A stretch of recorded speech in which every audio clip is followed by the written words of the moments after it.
The Color of Memory. Part 1. The Canvas. Emma Lawson stood before the blank canvas, paintbrush in hand, much as she had thousands of times before. The morning light streamed through the windows of her studio, catching dust motes that danced through the air. Outside, the Pacific Northwest landscape was shrouded in a gentle mist, the evergreens standing like silent sentinels on the horizon. It was perfect light for painting, diffused, gentle, forgiving. But today the canvas remained blank. Her hand trembled slightly as she brought the brush closer, then pulled back again. The colors on her palette, cerulean blue, cadmium red, titanium white, remained untouched, their potential locked away. Emma sighed and set the brush down, the soft tap against the wooden table echoing in the quiet room. "Not today either then," she murmured to herself, wiping her hands on her apron stained with years of colorful memories. At 53, Emma had built a respectable career as an artist. Not famous, not wealthy, but her landscape sold well enough in local galleries, and occasionally to collectors from Seattle or Portland who appreciated her distinctive style, the way she captured light filtering through trees, how she rendered water with an almost photographic clarity while maintaining an impressionistic quality. Her work hung in living rooms, offices, and a few small museums throughout the Pacific Northwest. It had been enough. But it had been 6 months since she'd completed a painting. 6 months since the diagnosis. Early-onset Alzheimer's. The words had settled over her life like a heavy fog, obscuring the future she had carefully planned. It wasn't supposed to happen to her. Not yet. Not when she still had so many landscapes to capture, so many colors to mix. Emma walked away from the easel and moved to the window of her cabin studio. The property had been her sanctuary for 15 years. Ever since she'd left Seattle following her divorce from Richard. 23 acres of woodland with a small cabin that she gradually expanded to include her studio space. It was remote enough to feel peaceful but close enough to the small town of Cedarville that she didn't feel isolated. Her phone buzzed on the table beside her. A text from her daughter, Maya. "Mom, just checking in. Did you talk to the doctor about those new medications? Love you." Emma hesitated, her thumb hovering over the screen. She hadn't called the doctor, hadn't wanted to hear more clinical descriptions of her brain's betrayal, more well-meaning but ultimately hollow reassurances. "Will do tomorrow. Love you too," she typed back, the lie coming easily now. She set the phone down and turned back to the window. A deer had emerged from the tree line, a doe with delicate steps picking her way through the undergrowth. Emma watched, momentarily lost in the animal's grace. She used to be able to translate this moment directly onto canvas, the dappled light through leaves, the gentle curve of the deer's neck, the perfect stillness of the moment. Now she couldn't seem to make the connection between what her eyes saw and what her hands could create. "One day at a time," she reminded herself, words from her support group that met every Wednesday in the community center in town. A collection of people facing the same diagnosis at different stages. Some still functioning almost normally, others already requiring significant care. Emma fell somewhere in between, still independent but beginning to notice the frightening slips, the moments of confusion, the words that used to come easily now hiding just out of reach. Emma made herself a cup of tea and carried it to her small desk in the corner of the studio. Here she kept her journals, dozens of them filled with sketches, notes about color combinations, reflections on light and shadow. She'd been keeping them since art school, 30 years of artistic evolution captured in her own handwriting. She opened the most recent one and began to write. October 16th. Still can't paint. The colors seem wrong somehow, like they've shifted slightly out of the spectrum I once knew. I see the landscape, I know what it should look like on canvas, but the connection is broken. Dr. Matthews says it's normal, that visual spatial skills are often affected early on. I didn't tell her that sometimes I forget the names of colors. Cerulean became that blue yesterday. Vermilion became the orangey-red one. How can I paint when I can't even name the colors anymore? Emma's hand stilled on the page. Admitting these things in writing made them more real, more frightening. She closed the journal and took a sip of tea, now lukewarm. The deer had moved on, disappearing back into the forest as silently as it had appeared. Her gaze drifted to the calendar hanging beside her desk. Maya was coming to visit next weekend. Emma hadn't seen her daughter in person for almost 3 months, Not since shortly after the diagnosis when Maya had flown up from San Francisco for a week. Maya wanted her to move south to be closer to her. I can help take care of you, she'd said, her voice gentle but firm. Emma had refused. This cabin, this forest, these mountains, they were home. They were what she painted, what she knew. The thought of leaving felt like another kind of death. The sound of tires on gravel broke through her thoughts. Emma wasn't expecting anyone, and out here visitors didn't just drop by. She peered through the window and saw an unfamiliar car pulling up in front of her cabin. Sleek, black city car. Not a local. She made her way from the studio to the main cabin, watching through the window as a man emerged from the driver's side. Tall with silver-streaked dark hair, dressed in jeans and a navy sweater. There was something familiar about the way he moved. When recognition hit, Emma felt her breath catch. Richard, her ex-husband, whom she hadn't seen in over a decade. For a moment, she considered not answering the door. But curiosity, and if she was honest, a lingering something else she couldn't quite name, propelled her forward. She opened the door before he could knock. "Richard," she said, her voice steadier than she felt. "This is unexpected." He looked older, of course they both did, but still handsome in that academic way that had first attracted her to him at a university gallery showing where he'd been a guest lecturer in art history. His eyes, a deep brown that she had once known better than her own, widened slightly at the sight of her. "Emma," he said, his voice both familiar and strange after so many years. "I hope you don't mind me showing up like this. Maya gave me your address." Maya, of course. Emma made a mental note to have a serious conversation with her daughter about boundaries. "Why are you here?" Emma asked, not stepping aside to invite him in, not yet. Richard shifted uncomfortably. "Maya told me about your diagnosis. I wanted to see how you were doing." Emma felt a surge of anger. Her diagnosis was not information for Maya to share, especially not with her ex-husband. Their divorce hadn't been bitter, more a gradual drifting apart, his academic career pulling him east while her art kept her tethered to the landscapes of the West, but that didn't give him the right to know her private struggles. "I'm fine," she said curtly. "You didn't need to come all this way. A phone call would have sufficed." Richard looked down at his feet, then back up to meet her eyes. "I'm actually here for more than that. I have a proposition for you. Project. And before you say no, just hear me out. Please." Emma hesitated. The last project they had worked on together had been 20 years ago. A book combining his historical analysis of Pacific Northwest art with her original paintings. It had been moderately successful in academic circles, and the process of creating it had been one of the few truly collaborative periods of their marriage. "Fine," she relented, stepping back from the doorway. "You can come in. But I can't promise I'll be interested in whatever this project is." Richard nodded and followed her inside. The cabin's main room was open plan. A small kitchen area to the right, a living space with comfortable, slightly worn furniture, and walls covered with Emma's paintings and those of artists she admired.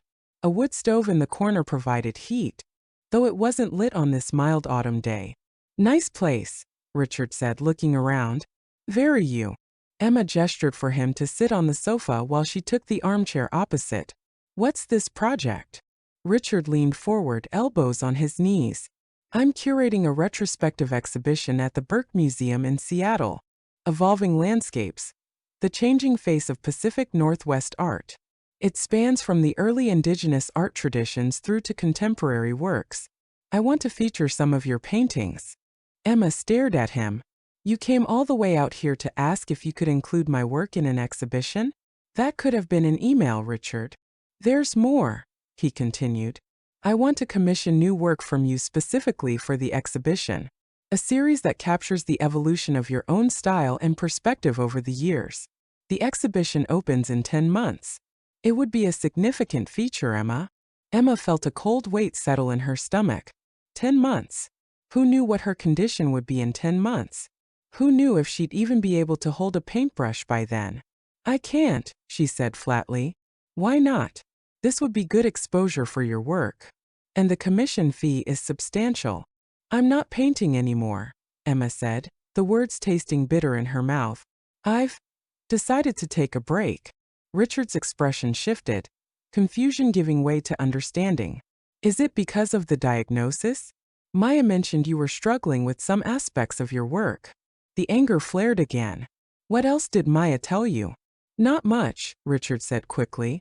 Just that you were having some difficulties and that you were being stubborn about accepting help. Emma laughed, but there was no humor in it. Stubborn? Yes, that sounds like me. She stood up abruptly. Look, Richard, it was interesting to see you again, but I'm not the right artist for your exhibition. There are plenty of others who could. I don't want other artists, Richard interrupted. I want you. Your work captures something about this region that no one else's does. The exhibition wouldn't be complete without it. Well, you'll have to make do with my existing works then, Emma said. Because I'm not creating anything new. Richard stood as well, his height still imposing even after all these years. Emma, I've seen what this disease does. My mother had it, remember? But she lived for years after her diagnosis, and some of that time was good. You still have time. Emma felt tears threatening and turned away, moving toward the kitchen to hide her face. You don't understand, she said quietly. I can't paint anymore. I try, but it doesn't work. The colors are wrong. The connections aren't there. She heard Richard's footsteps as he approached but didn't turn around. Then we adapt, he said gently. Find new ways for you to create. Different techniques, different media perhaps. The exhibition isn't about technical perfection. It's about the evolution of artistic expression. Your current challenges are part of that evolution. Emma shook her head. You make it sound so simple. I know it's not, Richard said. But I also know you, Emma. Even after all these years apart, you've never backed down from a challenge. Emma finally turned to face him. This isn't just a challenge, Richard. This is my brain literally forgetting how to do the one thing I've built my entire life around. Then document that, Richard said earnestly. Show the struggle. Show the adaptation. Show the world what it means to create art while facing this disease. Emma felt a flicker of something. Not quite hope, but perhaps a distant cousin to it. That sounds terrifying, she admitted. The best art usually is, Richard replied with a small smile. At least think about it. The exhibition doesn't open until next August. We have time to figure out an approach that works for where you are now. Emma looked at him, really looked at him for the first time since he'd arrived. Despite the years that had passed, despite the silver in his hair and the new lines around his eyes, he was still the man who had once been able to see into the heart of her art better than anyone else. The man who had understood her creative process sometimes better than she did herself. I'll think about it, she said finally. That's all I can promise right now. Richard nodded. That's all I'm asking for. He glanced at his watch. I should get going. I'm staying in Cedarville for a few days at the Pine Ridge Inn. If you want to talk more, you can reach me there. Emma walked him to the door. As he stepped outside, he turned back. It really is good to see you, Emma. Despite the circumstances. After he left, Emma returned to her studio and stood before the blank canvas again. She picked up her brush, dipped it into the cerulean blue, and made a single stroke across the white surface. It wasn't much, just a line, a beginning, but it was more than she had managed in months. Part 2: The Fragments. The following Wednesday, Emma found herself sitting in the circle of metal folding chairs in the basement of Cedarville's community center. The support group, officially called Living with Memory Loss, but referred to by its members simply as the Circle, consisted of 8 regular attendees, ranging in age from Emma to Gerald, a former logger in his 80s. Emma had been attending for 4 months now, since shortly after her diagnosis. Initially reluctant, she'd found unexpected comfort in the shared experiences of the group, in the understanding that required no explanation.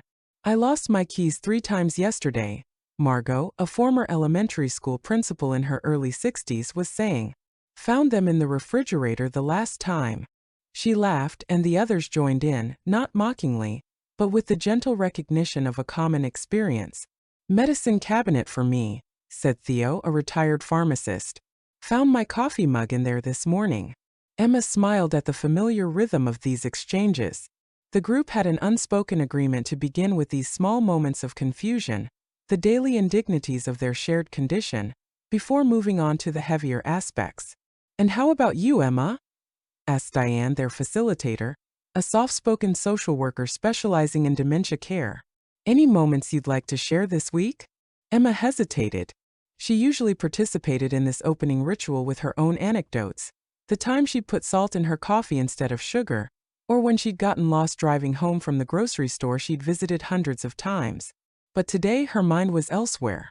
I had an unexpected visitor this week, she said instead.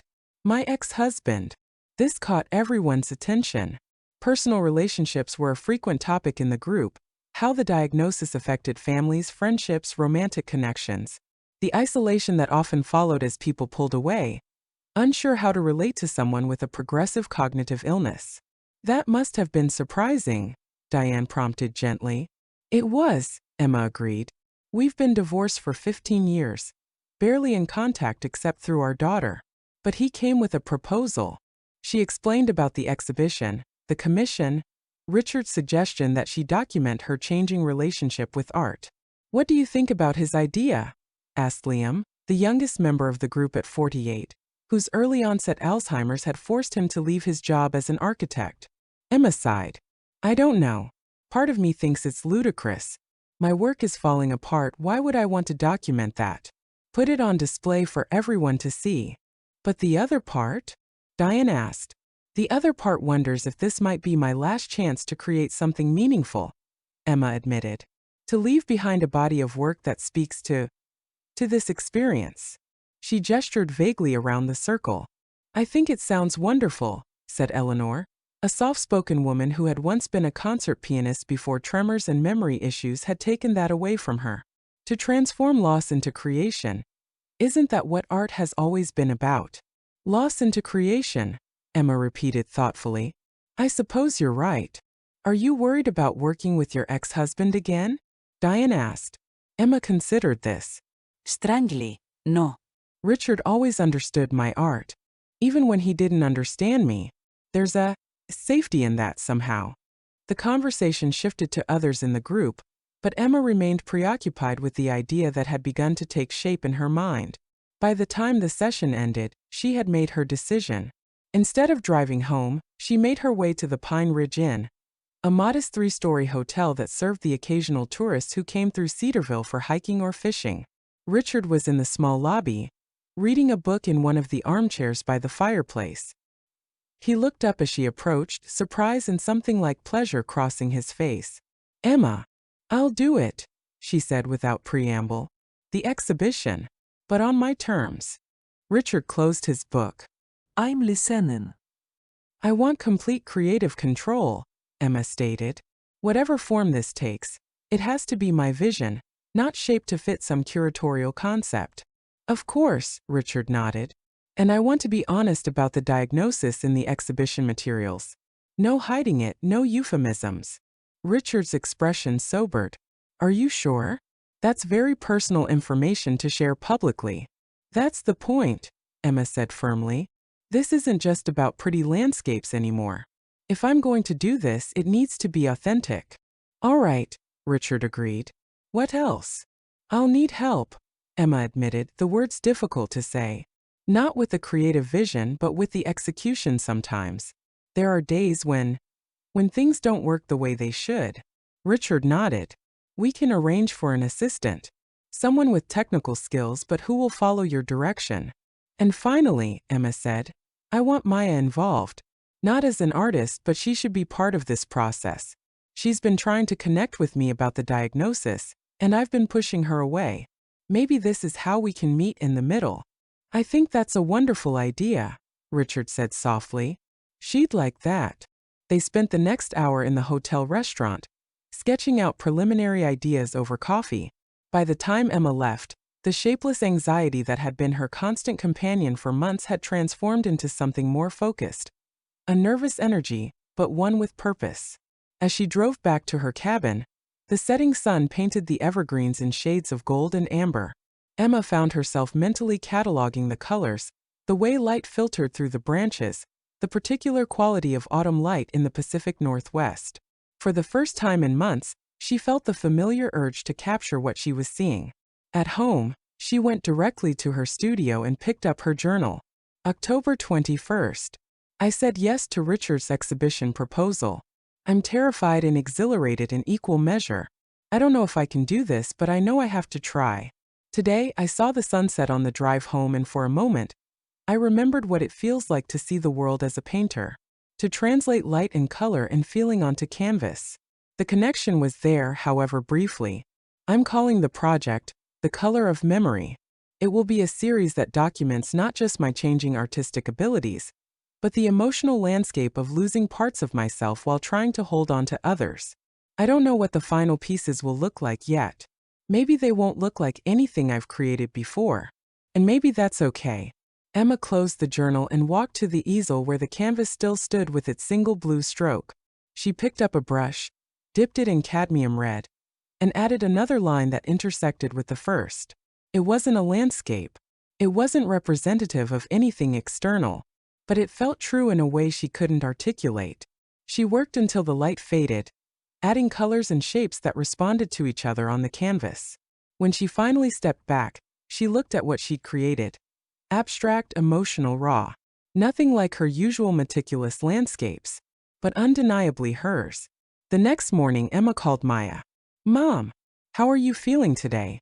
Maya's voice came through the phone, that careful cheerfulness she'd adopted since the diagnosis. "I'm okay," Emma said. "Listen, I'm sure you'll hear from your father soon, but I wanted to tell you myself. I've agreed to create new work for an exhibition he's curating." There was a pause. "You're working with Dad? On art? Is this a time warp back to 2002? Emma laughed. "Believe me, I'm as surprised as you are. But it feels right somehow." "That's great, Mom," Maya said, her voice softer now, genuine. "I've been worried about you giving up painting." "I haven't exactly solved that problem," Emma admitted. "But I'm trying a different approach now. Actually, that's part of why I'm calling. I want you to be involved in this project." "Me? Mom, I can barely draw a stick figure. I definitely didn't inherit your artistic genes." "Not as an artist," Emma clarified. "As, I don't know, a witness? A documenter? I'm going to be creating work about my experience with this diagnosis. And you're part of that experience, Maya. This affects you too." There was silence on the other end of the line, and then the sound of Maya clearing her throat. "Mom, I don't know what to say. I've been feeling so helpless, so far away from what you're going through." "Then come up this weekend as planned," Emma said, "and we'll figure out together what your role in this might be." After talking with Maya, Emma felt energized in a way she hadn't in months. She spent the day cleaning her cabin and studio, organizing her art supplies, and reviewing old sketchbooks for inspiration. She also made a list of what she wanted to accomplish with the Color of Memory project. 1. Create a visual record of how my artistic expression changes with cognitive decline. 2. Explore new techniques when old ones become difficult. 3. Document the emotional journey alongside the physical artwork. 4. Collaborate with Maya to capture perspectives I might miss. 5. Be ruthlessly honest even when it's difficult. The last item was underlined twice. Emma knew herself well enough to recognize her tendency to hide vulnerability, to present a polished facade to the world. This project would require dismantling that habit, allowing audiences and herself to see the struggle behind the art. That evening, she attempted another painting. This time, she tried to create one of her signature landscapes, a view of the mountains visible from her property, bathed in twilight. But halfway through, she found herself unable to remember how she usually handled the transition between sky and mountain peak, the particular technique she developed for capturing the hazy quality of distance. Frustration mounting, she was about to abandon the canvas when she remembered her new commitment to honesty. Instead of stopping, she documented the moment by writing directly onto the canvas. October 22nd. Cannot remember how to paint distance. The words became part of the image itself, a visual representation of the gap in her memory. She continued painting around and through the text, allowing the technical imperfection to exist alongside moments of beauty and skill. The resulting image was unlike anything she'd ever created, part landscape, part journal entry, wholly authentic to her current experience. When Maya arrived that weekend, Emma showed her the two new paintings, the abstract emotional piece and the landscape with embedded text. Maya studied them in silence, then turned to her mother with tears in her eyes. These are incredible, Mom. Different from your usual work, but they feel more personal somehow. More intimate. Emma nodded. That's what I'm trying to capture. Not just pretty scenes anymore, but the experience of seeing those scenes through a mind that's changing. They spent the weekend discussing the project, with Maya offering to document the process through photographs and written observations.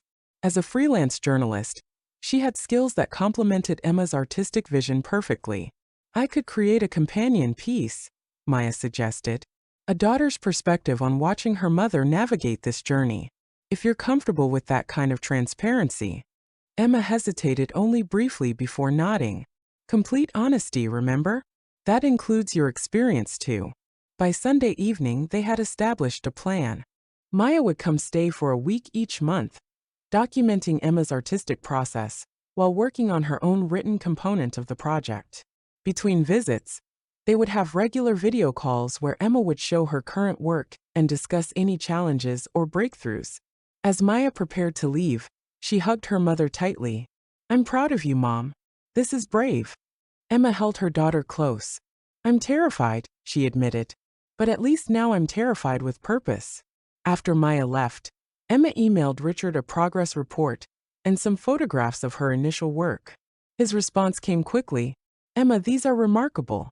Not what I expected, but more powerful than I could have imagined. This vulnerability transforms your technical skill into something profound. Looking forward to seeing how the project evolves. Over the following weeks, Emma established a new routine. Mornings were dedicated to traditional techniques, the skills she had honed over decades of practice. Even when the results were frustrating, she preserved them as part of the documentary process. Afternoons were for experimentation, new approaches that didn't rely as heavily on the aspects of memory and spatial awareness that were becoming challenging. She discovered that while detailed landscapes were becoming difficult, color relationships remained vivid to her. She began creating abstract color studies that captured emotional states rather than physical places. The anxiety of a moment of confusion represented in clashing oranges and purples, the peace of a clear-minded morning in harmonious blues and greens. In November, she had her first major setback. For 3 days, she found herself unable to recognize certain colors, particularly in the blue-green spectrum. What had once been clearly distinct shades now blurred together in her perception. The resulting paintings from those days were marked by this perceptual shift. Colors that would have never appeared together in her previous work now sat side by side, creating an uncanny effect that was disorienting but strangely beautiful. She documented this experience meticulously in her journal and on the canvases themselves, embedding text that described what she was seeing versus what she knew should be there. When the episode passed, and her color perception temporarily returned to normal, the contrast between pieces created just days apart was striking. Maya's second visit coincided with this recovery period, and she photographed Emma comparing the works, her expression a mixture of scientific curiosity and artistic excitement, despite the sobering circumstances. It's like I briefly visited another visual dimension, Emma explained as Maya took notes. And now I can bring back reports from that place, show others what it looked like. Are you scared it will happen again? Maya asked, her pen poised above her notebook. Emma considered the question. Yes and no.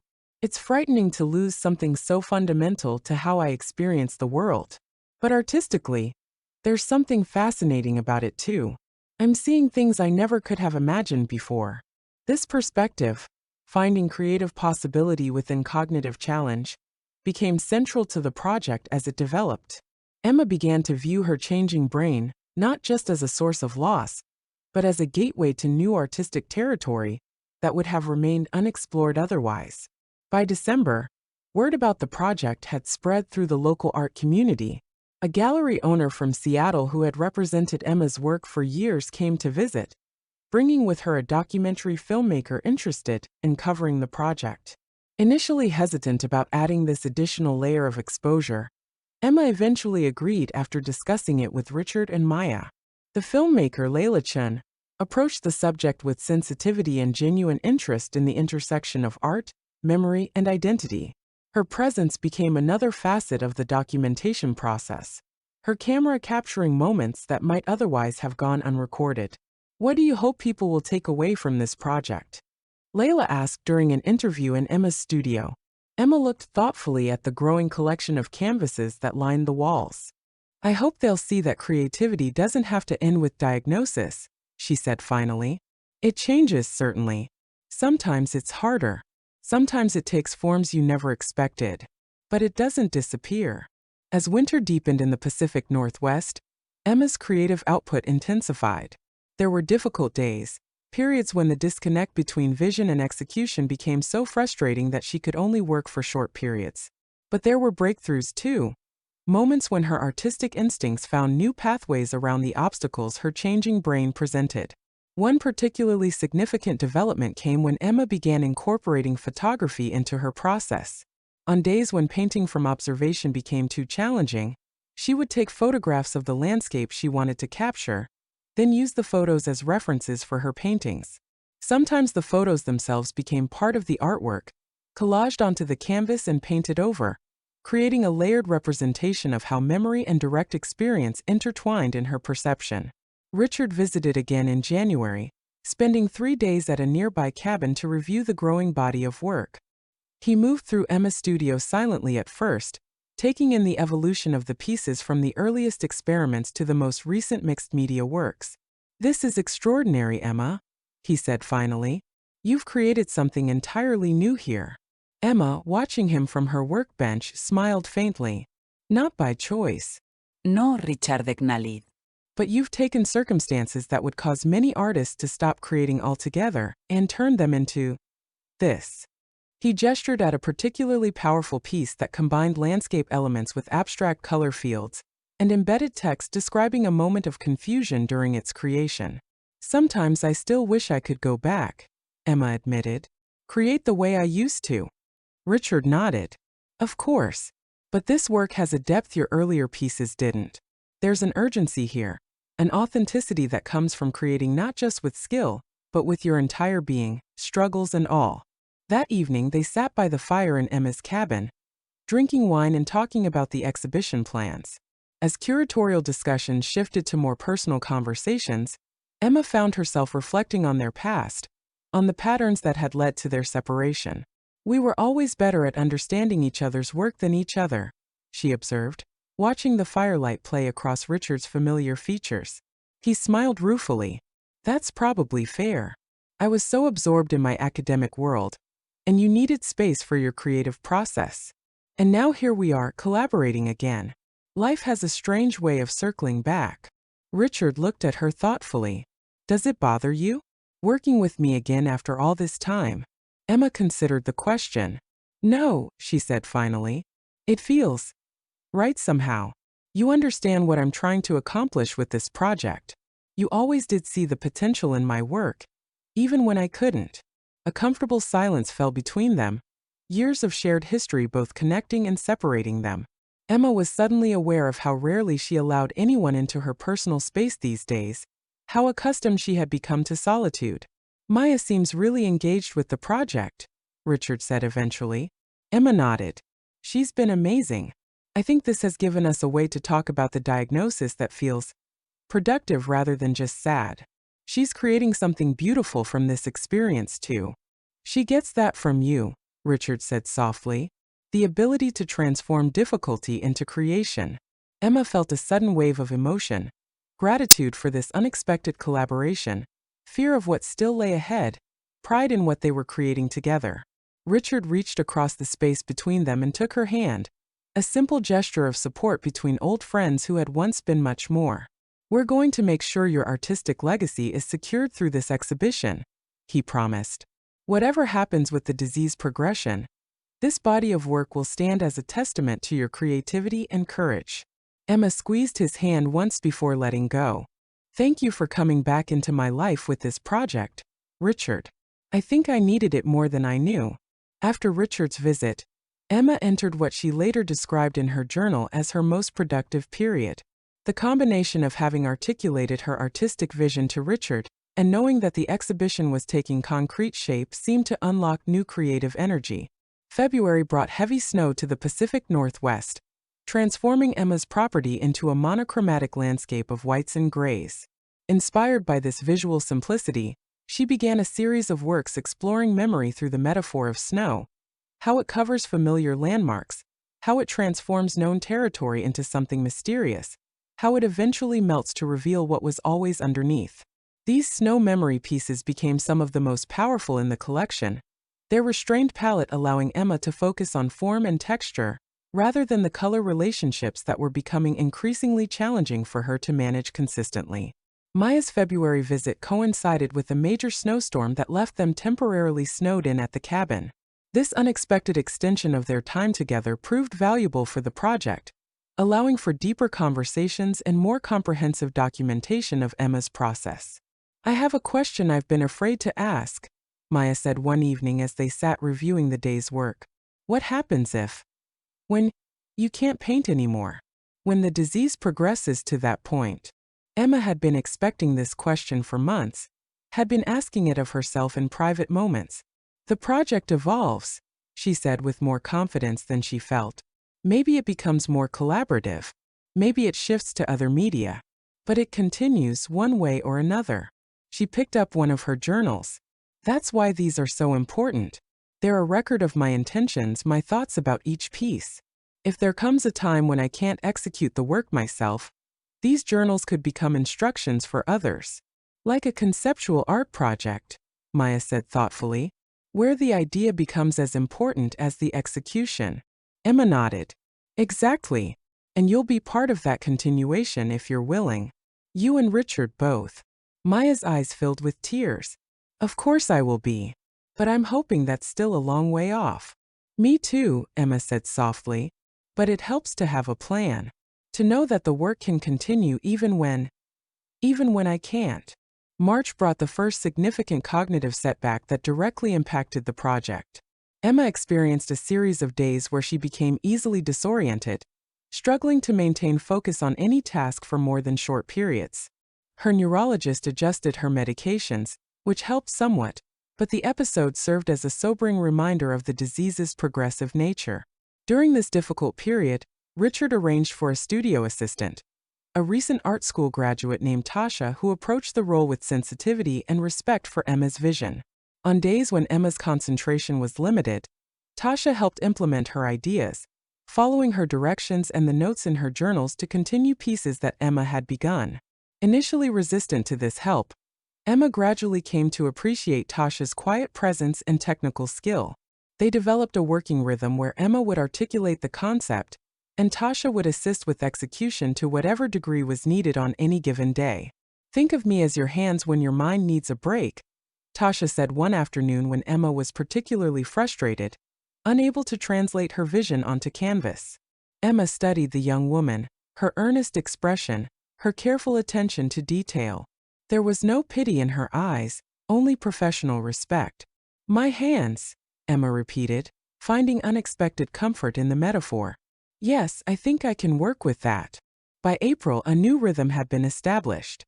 On good days, Emma worked independently, creating pieces that retained the essence of her artistic voice while incorporating new techniques developed to accommodate her changing abilities. On more difficult days, she directed Tasha, articulating her vision through words, sketches, and references to previous works. The resulting pieces reflected this collaborative approach, some sections bearing Emma's distinctive brushwork, others showing Tasha's technical execution of Emma's ideas. Maya documented this evolution meticulously. Her written observations, combined with Layla's documentary footage, created a comprehensive record of the artistic process that was becoming as important as the artwork itself. "I never thought I'd be comfortable with this level of collaboration," Emma admitted during one of Maya's visits.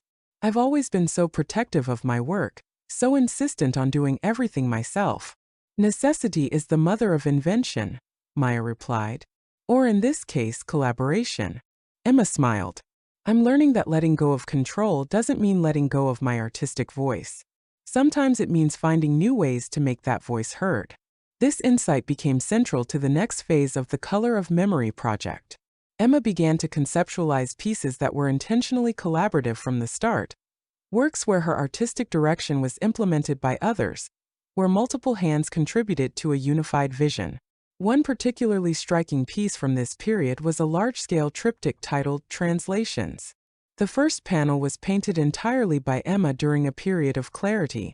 The second panel was begun by Emma, but completed by Tasha following Emma's detailed instructions when an episode of confusion interrupted the work.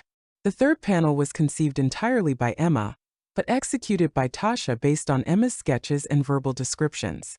When viewed together, the three panels told a visual story of adaptation and resilience, the consistent vision flowing through different modes of execution. This piece became emblematic of the project's philosophy, that artistic expression could transcend the physical limitations imposed by disease. As May arrived, bringing the vibrant green renewal of spring to the Pacific Northwest, Richard visited again to finalize exhibition plans. The show was scheduled to open in August at the Burke Museum, with preliminary press materials already generating significant interest in the arts community.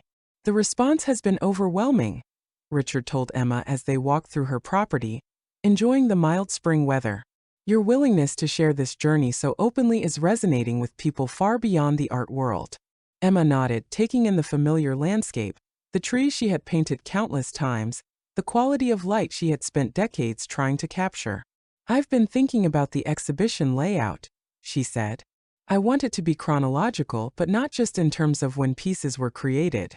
I want visitors to experience the progression, not just of the disease, but of the adaptive creative process."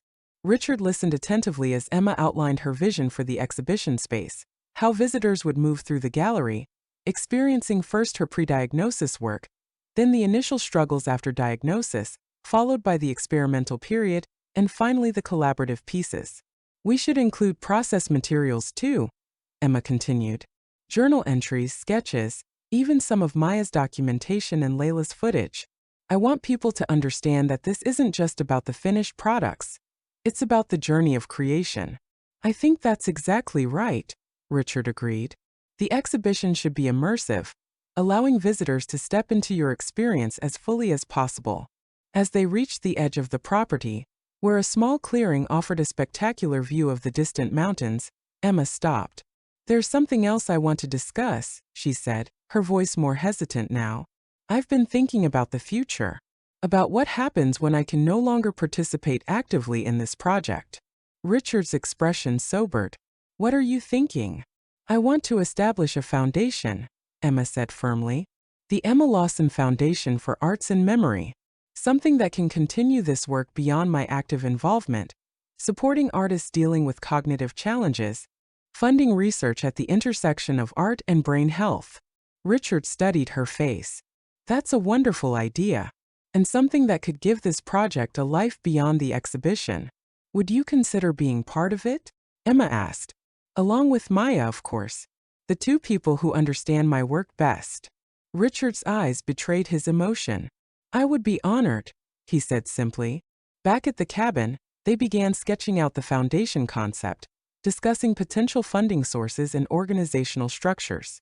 This planning gave Emma a sense of purpose that extended beyond her immediate artistic concerns, a legacy that would continue even as her own abilities changed.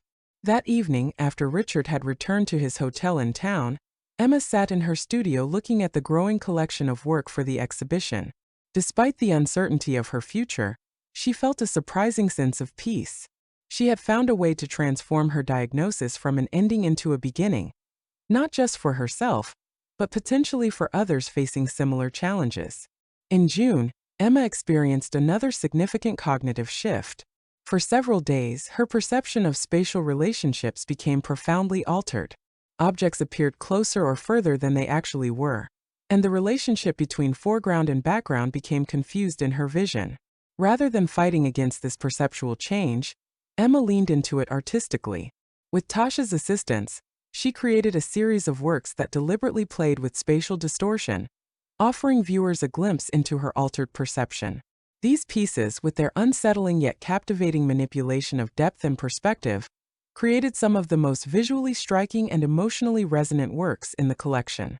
"It's like I've been given temporary access to a completely different way of seeing the world," Emma explained to Maya, who had come for an emergency visit when Emma called to describe what was happening.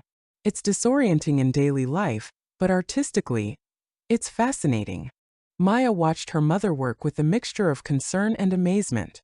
You're turning something frightening into something beautiful, she observed. Emma looked up from her canvas. Not beautiful exactly, but truthful. And there's power in that truth, even when it's uncomfortable. By July, preparations for the exhibition were in full swing. Richard made frequent trips to Cedarville, coordinating between Emma's studio and the museum space in Seattle.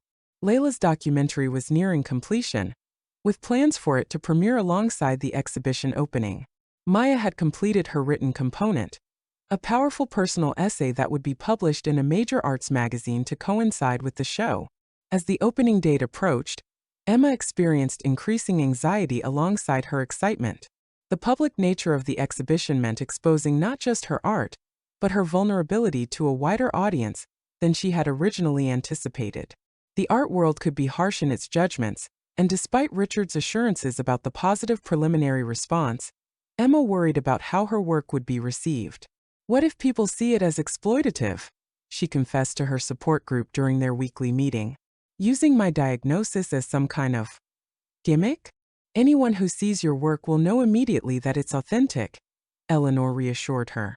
There's no artifice in what you're doing, Emma. You're simply sharing your truth. Theo nodded in agreement. You're creating a record of experience that most people never see. That's not exploitation, it's illumination. Emma found comfort in their validation, in the understanding of people who shared her diagnosis and could recognize the authenticity of her project. Their support strengthened her resolve as the exhibition date drew closer. 2 weeks before the opening, Emma, Richard, and Maya traveled to Seattle to oversee the final installation of the exhibition. Seeing her work presented in the museum context, professionally lit, carefully arranged according to her specifications, was a powerful experience for Emma. It's really happening, she whispered to Richard as they stood in the center of the main gallery, surrounded by her paintings. All of this from that first blank canvas I couldn't bring myself to touch. Richard squeezed her hand. You've created something extraordinary, Emma. Something important. The night before the public opening, a private preview was held for family, close friends, and select members of the arts community. Emma's support group members were invited as special guests. Their transportation to Seattle arranged by the museum as a gesture of respect for their role in Emma's journey. As Emma moved through the crowded gallery, accepting congratulations and answering questions about her work, she felt a strange sense of detachment, as if she were watching herself from a distance, observing this moment that represented both an artistic culmination and the documentation of an ongoing personal challenge. The exhibition was organized exactly as she had envisioned. Visitors entered through a small gallery displaying a selection of her pre-diagnosis landscapes, the technically precise, emotionally restrained works that had established her reputation. From there, they moved into a space showing her earliest post-diagnosis attempts, including the canvas with a single blue stroke and the first experimental abstract pieces. The central gallery housed the bulk of the exhibition, the evolving body of work created specifically for the Color of Memory project.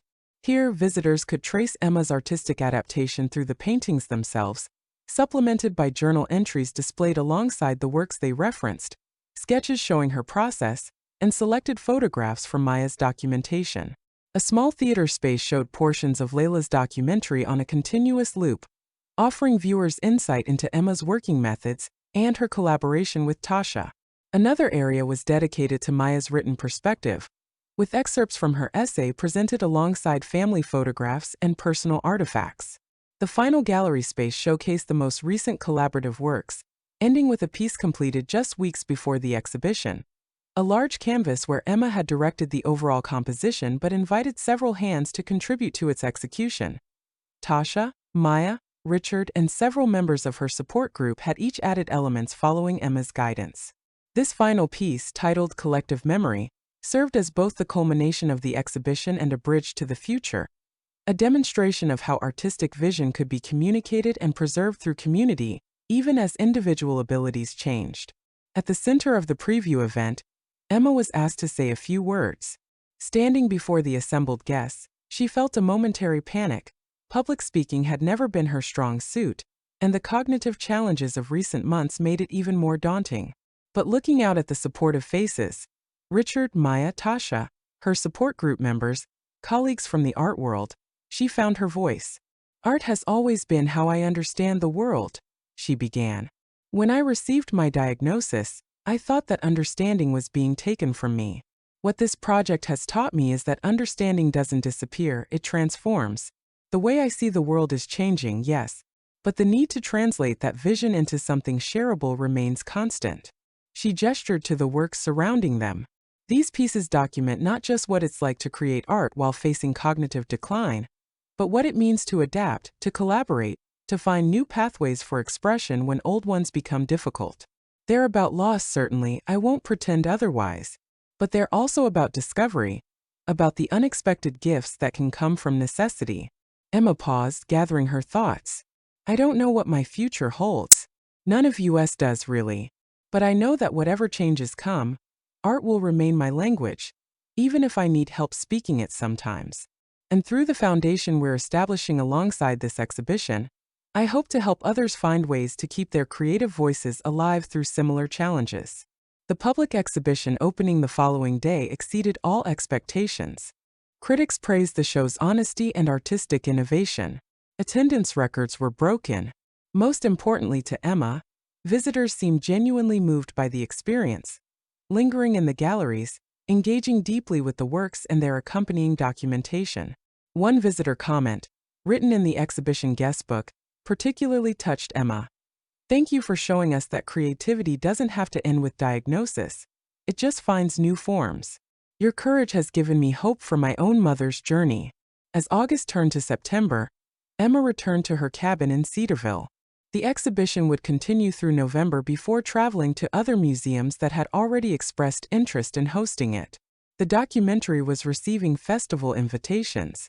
The foundation was taking shape, with initial funding secured and programming ideas being developed. Emma sat in her studio, looking at a new blank canvas. Her symptoms had stabilized temporarily with a medication adjustment, though she knew this reprieve was likely temporary. But the fear that had once paralyzed her creative process had been replaced by a different understanding of what it meant to be an artist facing cognitive change. She picked up her journal and wrote, September 12. Back home after the exhibition opening. The response has been overwhelming and affirming. But more important than external validation is what this project has given me. A way forward, a means of expression that can adapt as I change. I don't know how much time I have before painting becomes impossible in the way I once understood it. But I now know that my artistic voice can continue even when the methods of expression must change. Today I begin a new canvas. Not with fear of what I can no longer do, but with curiosity about what I might discover. The blank space before me is not a reminder of loss but an invitation to continue the journey. One brushstroke, one color, one moment at a time. Emma set down her journal, picked up a brush and began to paint. Outside her studio window, the Pacific Northwest landscape was transitioning to autumn, the light shifting, the colors changing. She had spent her career capturing such transitions. Now she was living one.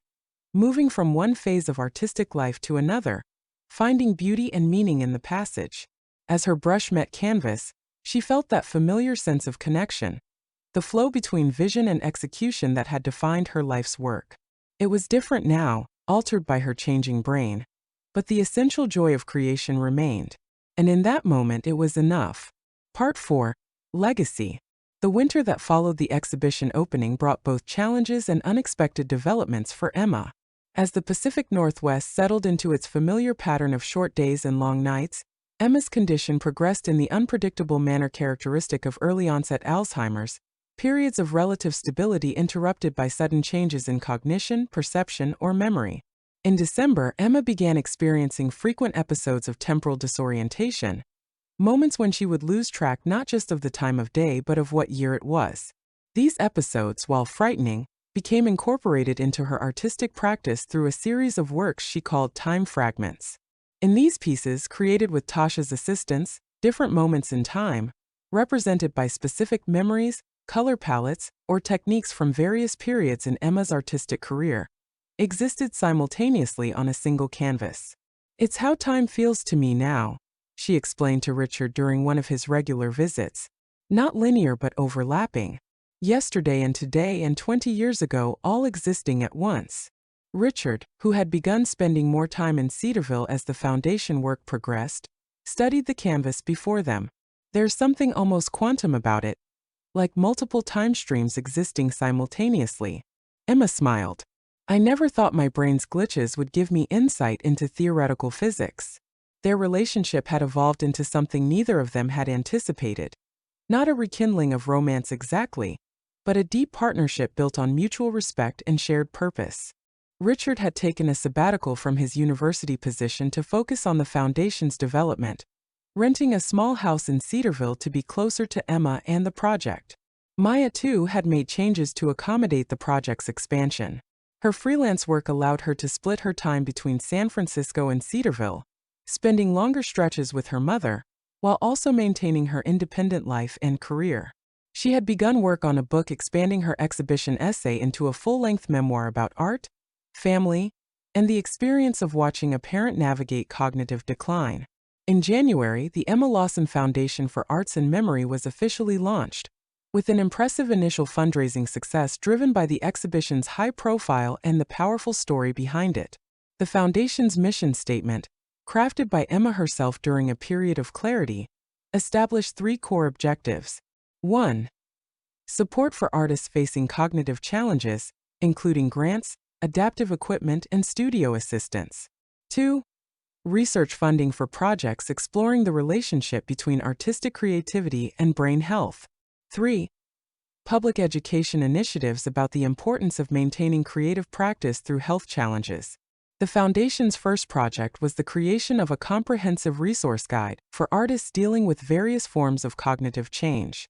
Emma was heavily involved in this work, contributing insights from her own experience while also interviewing other artists facing similar challenges. We're building the resource I wish I'd had when I was first diagnosed, she told Maya as they worked together on the guide. Something that says, yes, this is terrifying, but no, it doesn't have to mean the end of your creative life. By February, Emma's periods of confusion had become more frequent, yet her artistic output remained surprisingly consistent thanks to the adaptive techniques and support systems she had developed. On days when independent work was impossible, she collaborated not just with Tasha, but with a rotating group of artist assistants brought in through the foundation, each contributing different skills and perspectives while following Emma's artistic direction. This expanded collaborative approach led to the development of what Emma called the Memory Collective, a formal artistic collaboration where Emma served as creative director for a group of artists working together on large-scale projects. Their first major work was commissioned by a medical center specializing in neurodegenerative diseases, a series of interconnected murals exploring the subjective experience of cognitive change from multiple perspectives. As spring approached, bringing longer days and renewed energy, Emma received news that the Color of Memory exhibition had been nominated for a major national art award. The recognition was gratifying, but Emma found herself increasingly focused on the impact of her work rather than accolades, particularly the letters and emails that arrived daily from people who had seen the exhibition or heard about the foundation. This woman says her father was a sculptor who stopped working after his Parkinson's diagnosis, Emma told Richard, reading from one such letter. After seeing the exhibition, they've set up a studio where she helps him create using adaptive tools. She says he's happier than he's been in years. Richard smiled. That's the real success. Not the reviews or awards, but the concrete difference you're making in people's lives. In April, a year after Richard's unexpected arrival with his exhibition proposal, Emma faced a significant health setback. A series of small strokes, not uncommon in Alzheimer's patients, affected her speech and further compromised her motor control. After a brief hospitalization, she returned to her cabin with additional support, a part-time health aide to complement Tasha's artistic assistance. The strokes marked a turning point in Emma's relationship with the project. Though she remained intellectually engaged with the artistic direction, her physical participation became more limited. Recognizing this shift, Emma worked with Maya and Richard to formalize her artistic intentions through a detailed document they called the Continuation Plan, a comprehensive guide to her aesthetic philosophy, technical preferences, and vision for future work. Think of it as my artistic will and testament, Emma said, her speech slower but her mind still sharp. My way of ensuring the work continues even when I can't physically create it anymore. During this period, Emma's support group became even more essential to her emotional well-being. Several members had experienced similar progressions in their conditions, creating a shared understanding that no amount of well-meaning support from family or friends could quite match. The group sessions became a place where Emma could express her frustrations and fears without worrying about burdening Maya or Richard. Some days I'm angry, she admitted during one meeting, not just about the disease itself but about the timing. Just when I found this new artistic direction, this meaningful project, my body starts fighting against me. But would you have found this direction without the diagnosis? Eleanor asked gently. Sometimes our greatest challenges lead to our most important work. Emma considered this. You're right. And that's the paradox I'm still trying to reconcile. Feeling grateful for what this experience has brought into my life, while simultaneously wishing it weren't happening. By summer, Emma had settled into a new rhythm. Mornings were dedicated to recovery therapies, physical and speech exercises, designed to help her regain some of the function lost during the strokes. Afternoons were for artistic direction, working with Tasha and other assistants to implement her ideas, using a combination of verbal instruction, simple sketches, and references to her extensive documentation of techniques and approaches. The second iteration of the Color of Memory exhibition opened in Chicago in July, expanded to include works created after the initial show and documentation of the Foundation's early projects. Unable to travel comfortably, Emma participated in the opening virtually, guided through the installation via video call by Richard, who had traveled to oversee the setup. It looks beautiful, she told him as he showed her the galleries. Even better than Seattle, I think. The space has a warmth that suits the work. People keep saying they can feel your presence in the room, Richard said, even though you're physically thousands of miles away. Emma smiled. My thoughts made visible through others' hands. It's a kind of magic, isn't it? As her physical abilities continued to decline throughout the fall, Emma's focus shifted increasingly toward the conceptual aspects of her work. Her journals, now dictated to Maya or Tasha rather than written by hand, became filled with ideas for projects that could be executed by others under her direction. Some were extensions of approaches she had already explored. Others represented entirely new directions that her changing perception had made possible. I keep thinking about time, she told Richard during one of their evening conversations, now a daily ritual. How it feels different to me now. More compressed in some ways, more expanded in others. I have this idea for an installation piece that would physically represent that experience. A space viewers could walk through where time seems to bend and fold back on itself. Richard took notes as she described her vision, asking clarifying questions and offering suggestions for how it might be implemented. Their working relationship had developed a comfortable shorthand, his academic understanding of art history complementing her intuitive creative approach. In November, Emma made the difficult decision to move from her beloved cabin into a more accessible living situation in town. The property wasn't suitable for the level of care she now required, particularly with winter approaching. A small modern house was found near the center of Cedarville, close to medical facilities, and with features that accommodated her changing needs. It's the right decision practically, she told Maya as they sorted through her belongings, deciding what would come to the new house and what would go into storage. But leaving this place, it feels like leaving part of myself behind. Maya, who had temporarily relocated to Cedarville to help with the transition, squeezed her mother's hand. We'll bring the important parts with you, and we can visit the property whenever you want. The studio equipment and art supplies were moved to a dedicated space in the new house, a sun-filled room with large windows that offered a different, but equally inspiring view of the mountains in the distance.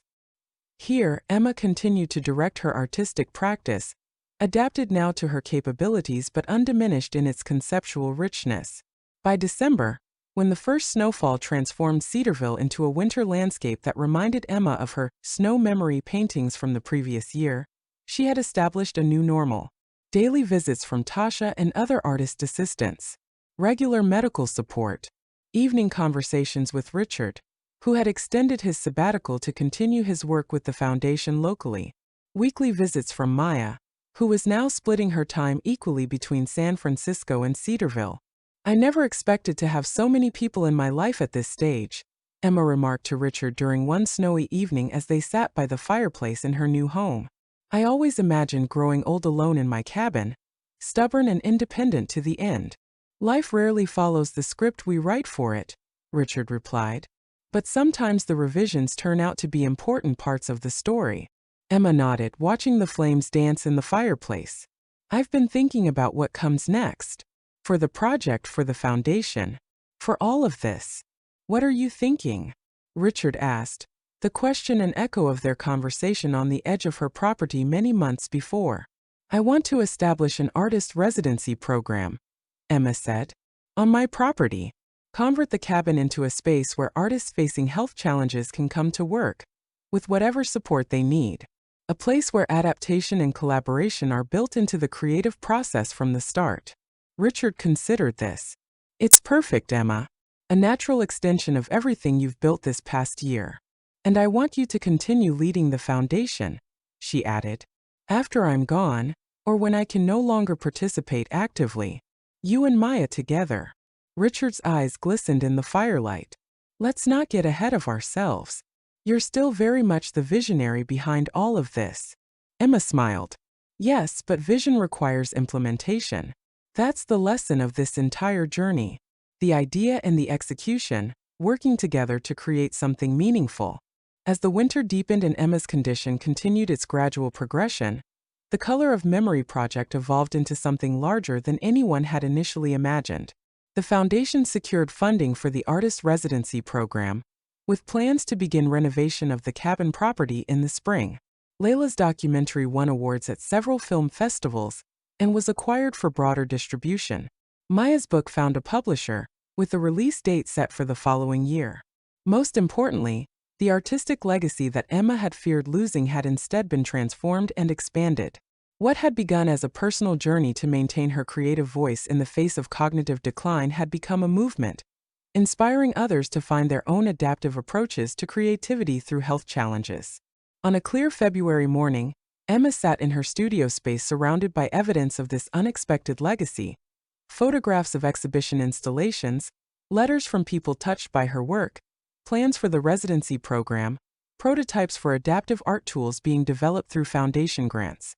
Tasha arrived for their daily session, bringing fresh art supplies and news from the foundation office. "The Chicago Museum wants to acquire 3 pieces from the exhibition for their permanent collection," she reported. "And 2 more artists have applied for the first residency cohort." Emma nodded, pleased but distracted by the quality of light streaming through the windows, that perfect, diffused winter light that had always inspired her best work. "I want to paint today," she said. "Myself, not directing."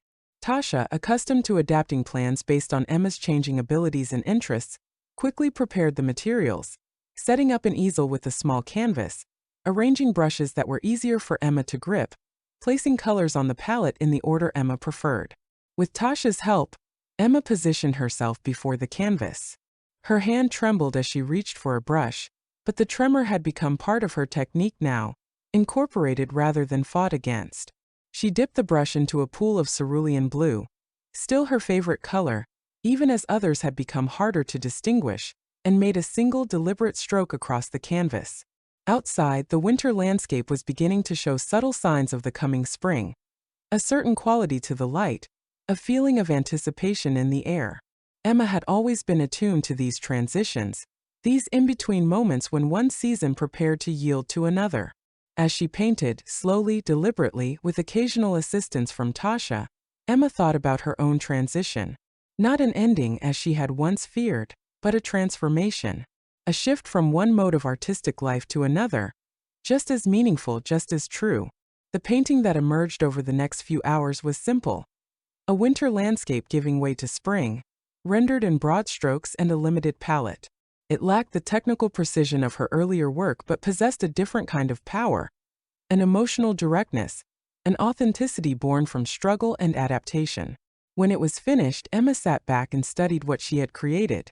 "It's about hope," she said softly, almost to herself, "about what remains when other things are lost, about finding beauty in change." Tasha nodded. It's beautiful, Emma. Emma looked out the window at the mountains in the distance, the same mountain she had painted hundreds of times throughout her career, each version different, each capturing a moment in time and a moment in her life as an artist. They would remain after she was gone, just as her work would remain, transformed by her experience but undiminished in its essential truth. Every painting is a memory made visible, Emma said. And some memories at least endure. The canvas before her, her vision made manifest through adapted techniques and occasional assistance, stood as testament to that endurance. Not an ending to her story as an artist, but another chapter. Different than what had come before, but no less meaningful. No less her own. Outside, the light continued to shift, casting long shadows across the snow. Emma watched as a deer emerged from the tree line in the distance, perhaps a descendant of the one she had observed from her cabin studio on that difficult morning more than a year before, when the blank canvas had seemed an insurmountable challenge. The memory of that moment, the fear, the uncertainty, the sense of loss remained vivid. But alongside it now existed so much more. The journey of adaptation, the unexpected collaborations, the new forms her creativity had found when old ones became challenging. The color of memory, not fading but transforming, not ending but evolving, becoming something different, but no less vibrant, no less true. Emma smiled and turned back to her painting. There was still work to do,